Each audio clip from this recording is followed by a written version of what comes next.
આજે શિહોર મામલતદાર કચેરી ખાતે આજે બહોળી સંખ્યામાં કોળી સમાજના ભાઈઓ બહેનો જયારે આવેદનપત્ર આપવા આવ્યા છીએ, આપણે બગદાણામાં જે નવનીતભાઈ ઉપર એક જે હિંસક જીવલેણ હુમલો કરવામાં આવેલ હતો, આ હુમલાના પગલે જયારે એક સામાન્ય ગુનાની એફઆઈઆર, સામાન્ય મારામારીના ગુનાની જયારે એક એફઆઈઆર થયેલ હતી, એમાં આરોપીઓ વિરુદ્ધ માત્ર અજાણ્યા એવા શખ્સો તરીકે એક એફઆઈઆર નોંધવામાં આવેલ હતી. એમાં કોઈ પણ આરોપીઓ વિરુદ્ધ નામજોગ ફરિયાદ કરવામાં ન આવેલ હતી.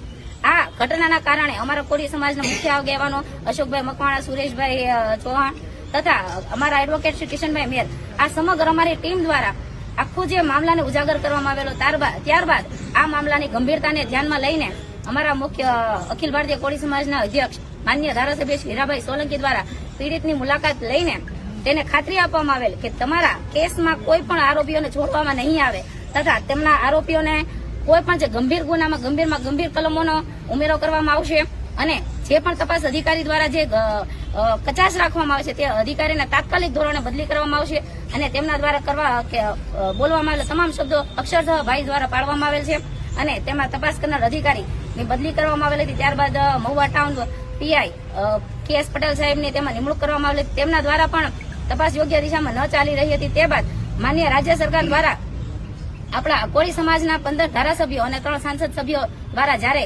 ગાંધીનગરમાં કાલે મુલાકાત થઈને મુલાકાત દ્વારા CM સાહેબ દ્વારા તટસ્થ તપાસની ખાતરી આપવામાં આવેલ હતી અને આ મામલાને લઈને SITની એક નિમણૂક કરવામાં આવેલ હતી, જેમાં અમરેલી ધારીના ડીવાયએસપી શ્રીની અધ્યક્ષતામાં એક SITની નિમણૂક કરવામાં આવેલ છે અને આ SIT દ્વારા અમારી સમગ્ર કોળી સમાજ વતી અમે એક માગણી કરીએ છીએ કે આ ગંભીર ઘટનાના મુખ્ય આરોપી જે હજુ પણ બહાર ફરે છે, આ કાવતરાખોર આરોપીઓને તાત્કાલિક ધોરણે ધરપકડ કરવામાં આવે, તેમની સંડોવણી બહાર પાડવામાં આવે, CCTV તથા કોલ રેકોર્ડિંગ દરેક પ્રકારની માહિતીને જાહેર કરવામાં આવે અને આ આરોપીને તાત્કાલિક ધોરણે ધરપકડ કરવામાં આવે એવી અમારી સમગ્ર કોળી સમાજની લાગણી અને માગણી છે. તથા આ ઘટનાને લઈને કાલે અમારા ભાવનગરના તાલુકા તથા શહેરના તમામ વકીલો દ્વારા અમારા નવનીતભાઈની મુલાકાત કરવામાં આવેલી હતી અને આ મુલાકાતના અનુસંધાને અમારા વકીલો દ્વારા 6 સભ્યોની એક ટીમની નિમણૂક કરવામાં આવેલી હતી.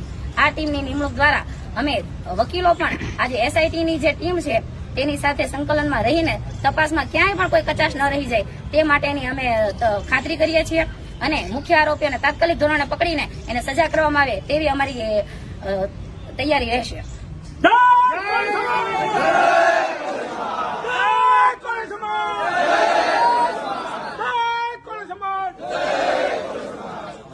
કાર્યક્રમની આભાર વિધિ ભાવનગર જિલ્લા અખિલ ભારતીય કોળી સમાજના મહામંત્રી સુરેશભાઈ ચૌહાણ કરશે અને આપ સૌનો આભાર પણ માનશે.